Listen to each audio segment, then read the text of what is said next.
नमस्कार। चित्र सूत्रम के नवम व अंतिम अध्याय जो कि विष्णु धर्मोत्तर पुराण का 43वां अध्याय है, उसके बारे में इस वीडियो में हम चर्चा करने जा रहे हैं।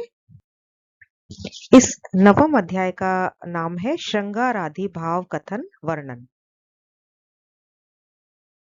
तो श्रृंगार आदि भाव कथन वर्णन में मार्कंडेय ने कहा है कि किसी भी तरह के चित्र के लिए श्रृंगार रस, हास्य रस, करुण रस, वीर रस, रौद्र, भयानक, विभत्स, अद्भुत और शांत रस, ये 9 प्रकार के रस बताए हैं।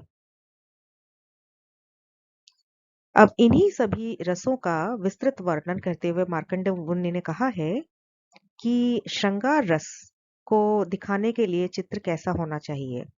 तो श्रृंगार रसयुक्त चित्रण में चमक होनी चाहिए, अत्यंत सुंदर रेखाएं होनी चाहिए, मधुरता होनी चाहिए और साथ ही साथ उस चित्रण में वस्त्र वगैरह पहने के ढंग और आभूषण चतुराई से सजाए जाने चाहिए।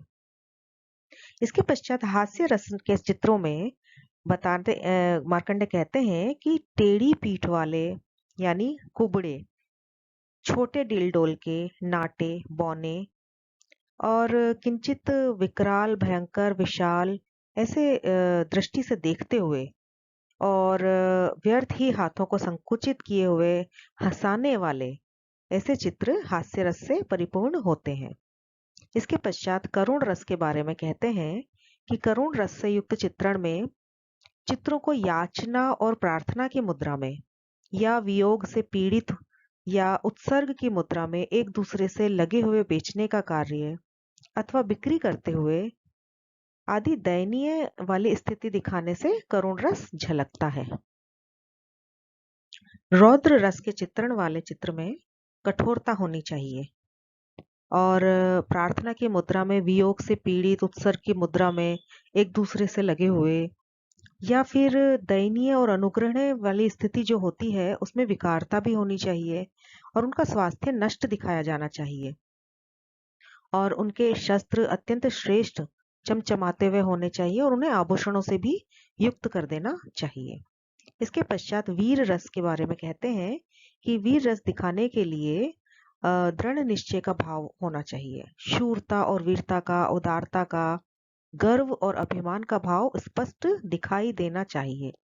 उनकी त्योरी चढ़ी हुई सी चित्रित करनी चाहिए और देखने में विचित्र, अनूठे प्रतीत होना चाहिए, तो वही वीर रस से परिपूर्ण चित्र होगा। भयानक रस के लिए दुर्जन, भयंकर रूप वाले और मत वाले, हिंसक और घातक प्राणियों को चित्रित करना चाहिए।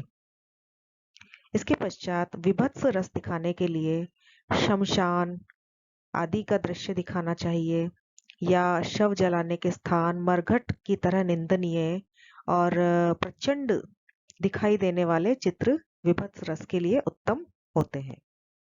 इसके पश्चात अद्भुत रस के बारे में कहते हैं कि जिस चित्रण में सुशीलता दिखाई दे, नम्रता दिखाई दे और जिसे देखने से आनंद या भय से रोंगटे खड़े हो जाए, तो ऐसा चित्रण चिंतायुक्त दिखाई पड़े और जिसका मुख गरुड़ के समान झुका हुआ हो, तो वो अद्भुत रस होता है। और अंतिम शांत रस के बारे में कहते हैं कि आकार को उज्जवल, शांत और शुभ दिखाई पड़ना चाहिए। एकाग्रचित बुद्धि अथवा भावनापूर्ण, स्मृतिपूर्ण या सोच विचारपूर्ण दिखाई देना चाहिए। स्मरण शक्ति से युक्त दिखाई देना चाहिए और आसन युक्त अथवा बैठने की मुद्रा में होना चाहिए। साथ ही प्रचुर रूप से तपस्या करने वाले मनुष्यों की तरह भी दिखाई देना चाहिए, तभी वह शांत रस होगा। इसके पश्चात मार्कंडेय कहते हैं कि घरों में या राजमहलों में या सभा भवनों में किस प्रकार के चित्र बनाने चाहिए, इनके बारे में भी मैं आपको बताता हूँ। तो मार्कंडेय ने वज्र से कहा, घरों में श्रृंगार रसयुक्त, हास्य रस से युक्त और शांत रस से युक्त हमेशा चित्रण करना चाहिए और कभी भी किसी चित्रण को अधूरा नहीं छोड़ना चाहिए। इसके अलावा देवताओं के घरों में, राजाओं के घर में और राजभवनों में सभी रसों से परिपूर्ण चित्र कर सकते हैं। राजमहलों के अंदर या राजा के शयन कक्ष में अथवा अंतःपुर में सभी रसों से युक्त चित्रण करना उचित नहीं होता है, परंतु सभागृह में सभी रसों से युक्त करना चित्रण उचित है। और राजा के सभागार में भी सभी रसों से परिपूर्ण चित्र किया जा सकता है। तो राजा के सभा भवन को और देवताओं के घर को यानी देवालयों को छोड़कर किसी भी घर में युद्ध से संबंधित या मरघट से संबंधित जिसको देखकर दया उत्पन्न हो, या मरे हुए या व्यथित या पीड़ित या दुखी अवस्थाओं वाले या ऐसी वस्तुओं का जो अमंगलकारी वस्तुओं का हो चित्रण हो, तो ऐसा चित्रण कभी नहीं करना चाहिए।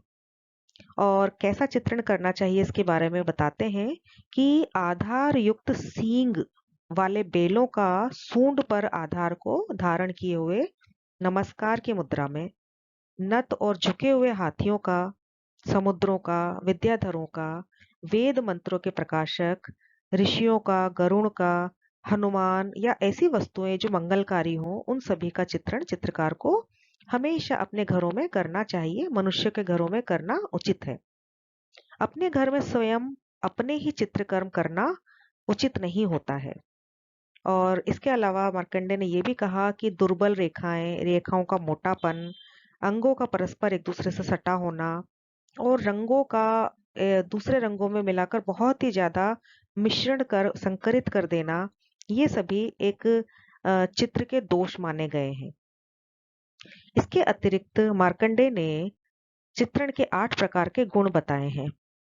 तो उसमें पहला है स्थान, यानी भूमि भाग, मैदान या अवसर या अवस्था।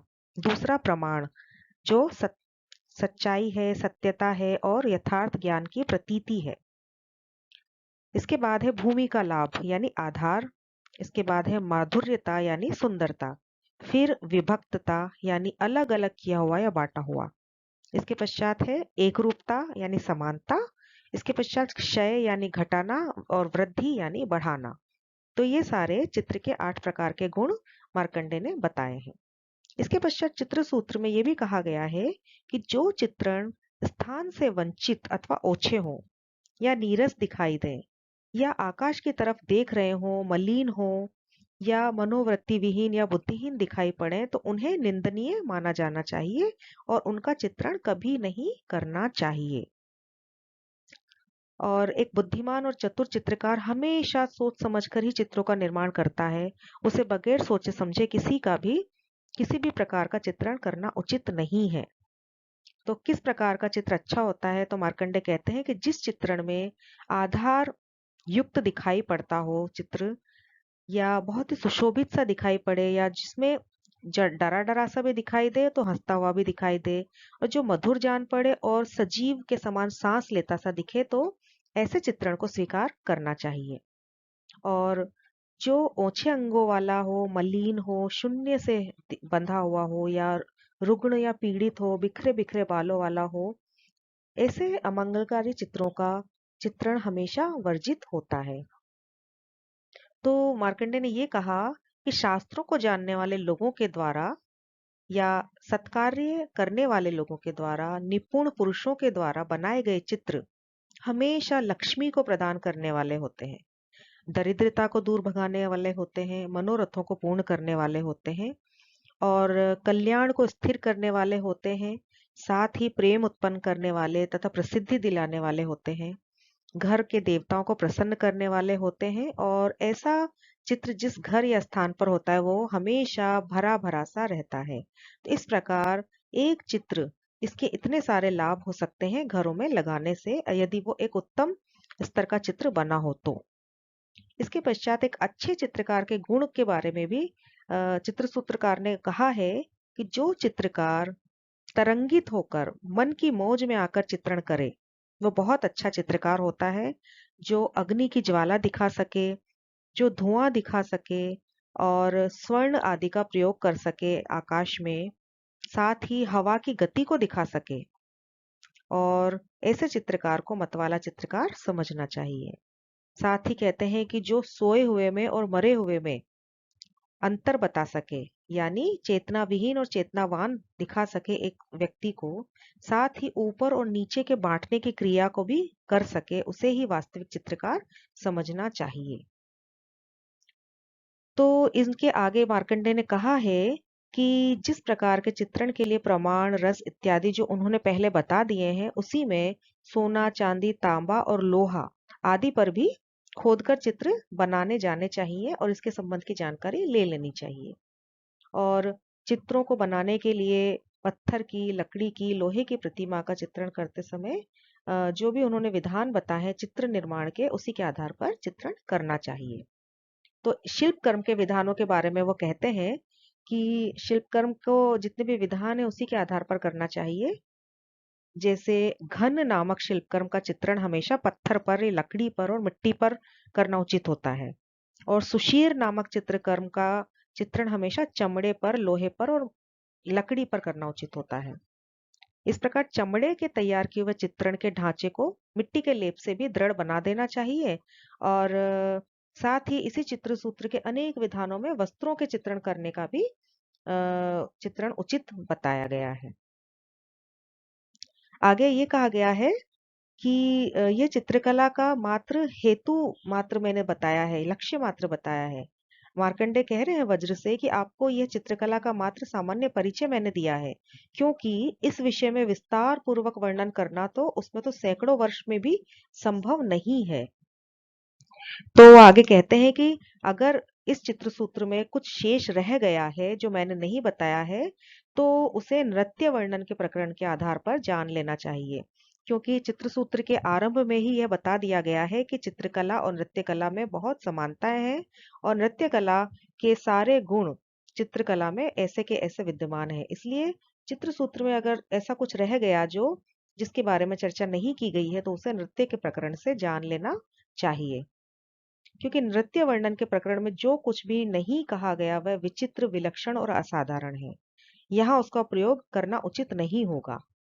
चित्रकला सभी कलाओं की संतति यानी विस्तार है और चित्रकला सभी कलाओं में श्रेष्ठ है। इसके बारे में एक श्लोक है। तो चित्र सूत्र के अंत में दो श्लोक मैं आपको बताने जा रही हूँ। पहला श्लोक है कला नाम प्रवरम चित्रम धर्म कामार्थ मोक्षकम मांगल्यम प्रथमम चेतद ग्रह यत्र प्रतिष्ठितम।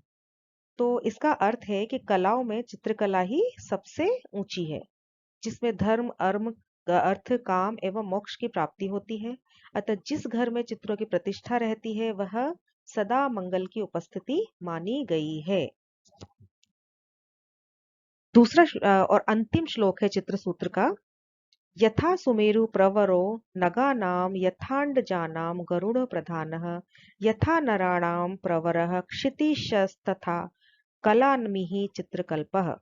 अर्थात मार्कंडेय ने कहा है कि जिस प्रकार पर्वतों में सुमेरु पर्वत श्रेष्ठ होता है, पक्षियों में गरुड़ पक्षी सर्वश्रेष्ठ है और मनुष्यों में राजा सर्वश्रेष्ठ होता है, उसी प्रकार कलाओं में चित्रकला को भी सर्वश्रेष्ठ स्थान प्राप्त है। तो इस प्रकार चित्र सूत्रकार ने चित्रकला को बहुत ही ऊंचा स्थान प्रदान करा है और चित्रकार को भी बहुत समाज में बहुत ही उच्च स्थान और सम्मान दिलवाया है, तथा चित्रकला को इस स्तर पर ला दिया है कि चित्रकला के दर्शन मात्र से, उसकी स्थापना मात्र से ही घर धन धान्य से भरा होगा। ऐसे ही महान प्रवचनों के साथ, महान विधानों के साथ यह चित्र सूत्र के 9 अध्याय समाप्त होते हैं। इति श्री विष्णु धर्मोत्तरे तृतीय खंडे मार्कंडेय वज्र संवादे श्रृंगारादि भाव कथनम नाम त्रिचत्वारिशतमोऽध्याय। तो इसके साथ ही श्रृंगारादि भाव कथन का अध्याय तो समाप्त होता ही है, साथ ही चित्र सूत्र के 9 अध्यायों का वर्णन हमने किया है। अगले वीडियो में हम अन्य किसी दूसरे विषय के साथ आएंगे। धन्यवाद।